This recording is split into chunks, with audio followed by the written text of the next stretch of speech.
Puisque l'approche scientifique ne permet pas de trancher la question, il faut se tourner vers d'autres indices pour trouver la réponse. Le premier signe est en rapport avec la Bible.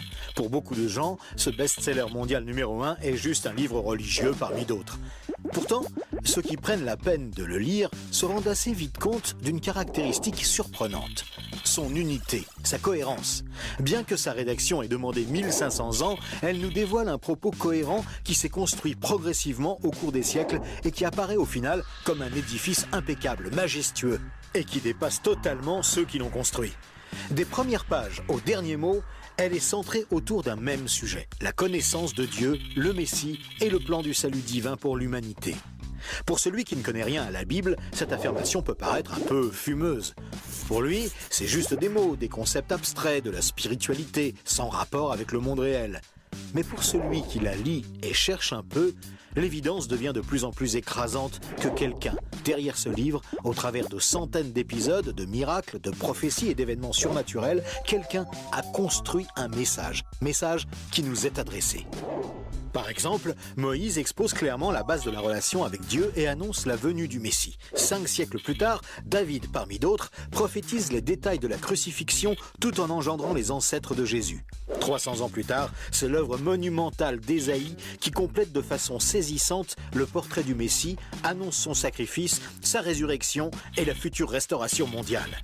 Et c'est comme cela tout au long des 66 livres de la Bible, avec des centaines de détails et révélations surnaturelles. Et cela pose une vraie question. Comment cette quarantaine d'auteurs tellement différents, Moïse, David, Salomon, Ésaïe, Daniel ou Jésus, qui a accompli des dizaines de prophéties par le seul fait d'exister, comment peuvent-ils parler d'une seule voix et aborder chacun une facette du même message ? Sans se connaître, ils se confirment mutuellement et construisent le même tableau, un seul tableau immense et qui les dépasse totalement. C'est complètement incompréhensible et impossible à réaliser. Ils ont été chefs d'État, bergers, prophètes ou apôtres. Ils ne se sont jamais connus, ont vécu à des siècles d'écart et sont pourtant en parfaite unité, centrés exactement autour du même sujet. Impossible, n'est-ce pas? Et c'est un cas totalement unique. Ni le Coran, qui ne s'appuie que sur un seul homme, sans antécédent, ni aucune confirmation postérieure, ni les écrits hindous, truffés de récits légendaires, ni aucun texte religieux de l'Antiquité n'a ce caractère unique. La Bible seule comporte cette sorte de filigrane attestant de sa véritable origine. Le second signe est lui aussi au cœur des passions les plus extrêmes. Il s'agit du peuple juif. Étrangement, le simple fait de parler d'Israël déchaîne des réactions quasi irrationnelles. Certains veulent son extermination, alors que d'autres le voient comme le paradis sur terre.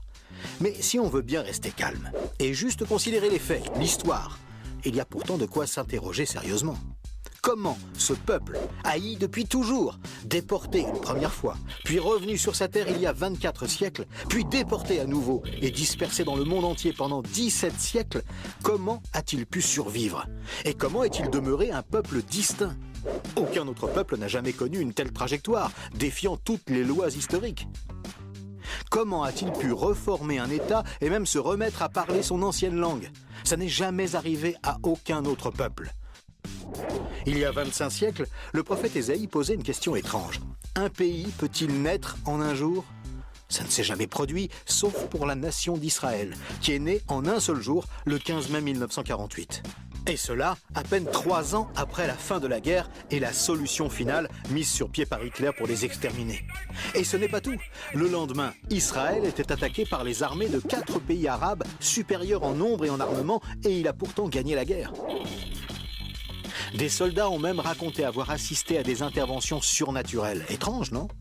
Par la suite, malgré le rideau de fer, des milliers ont émigré de l'ex-URSS, accomplissant une antique prophétie qui mentionnait le retour des Juifs depuis le pays du Nord. Si on considère sa contribution à la science, les Juifs ont remporté 20% des prix Nobel, alors qu'ils ne sont que 0,2% de la population mondiale. Comment est-ce possible? 150 ans avant, ce n'était qu'un pays désolé, entièrement livré à la mauvaise herbe. Et aujourd'hui, on en parle comme d'un miracle d'agriculture. Ésaïe avait prédit que même le désert refleurirait. Et on trouve aujourd'hui des cultures jusque dans le Negev. Interrogé par le roi de Prusse, Frédéric II, qui lui demandait une preuve de l'existence de Dieu, son chapelain lui avait répondu « Les Juifs, sire, les Juifs ». Et d'où vient la première religion mondiale? De Jésus, un juif, dont l'enseignement, la mort et la résurrection continuent à impacter en profondeur la société humaine. Évidemment, ce peuple est loin d'être un modèle, et il a souvent sombré dans la corruption. Mais la Bible déclare que Dieu en a fait un signe parmi les nations. Qui pourrait dire le contraire ? Pour terminer ce bref survol, une considération d'ordre moral.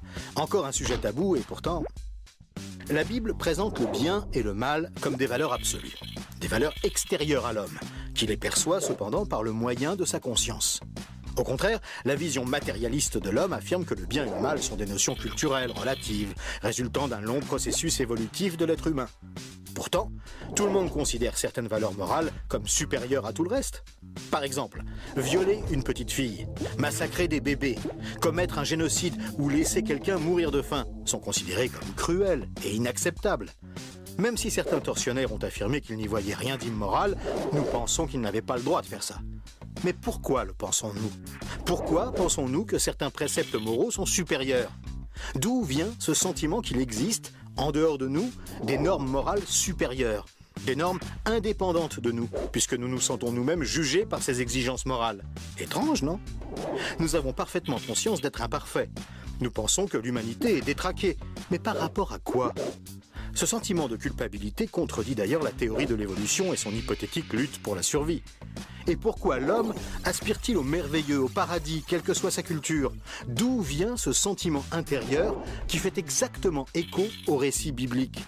Cette conscience, issue de nulle part et en parfait accord avec la Bible, constitue encore un autre signe tangible, bien difficile à nier.